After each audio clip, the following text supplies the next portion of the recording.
Nержaveyka bochka yoki temir bochka qaysi birini olgan ma'qul? Hozir buni ko'rib o'tamiz. Ungacha siz izoh yozing, like bosing, tanish bilishlarga jo'natib qo'ying, manfaatli bo'ladi xudo xolasa. Hop, bu nержавейка emas, atsinkovka bo'ladi. Buning ichida shira kelgan va har xil turdagi ximikat keladiganlar bor. Lak, kislota, har xil narsa keladiganlar bor. Mana bunda ham xuddi shunaqa har xil ximikatlar keladigani bor.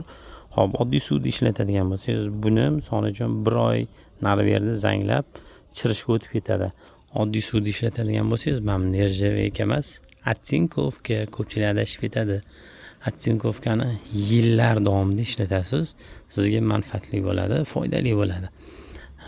Misol uchun bu 150 ming so'm, bu 100 ming so'm, 110 ming so'm.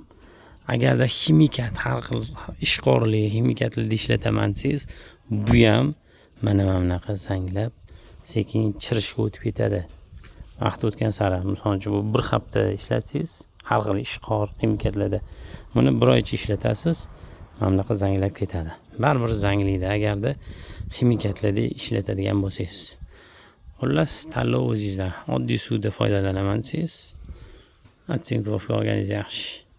Lekin mana suvda emas, har xil moy, rastavoриtel, mana shunaqa neftoprodukt tashiyman desangiz, bu ham yaxshi.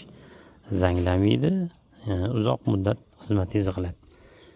Albatta obuna bo'ling, yanada qiziqarli ma'lumotlar hali oldinda.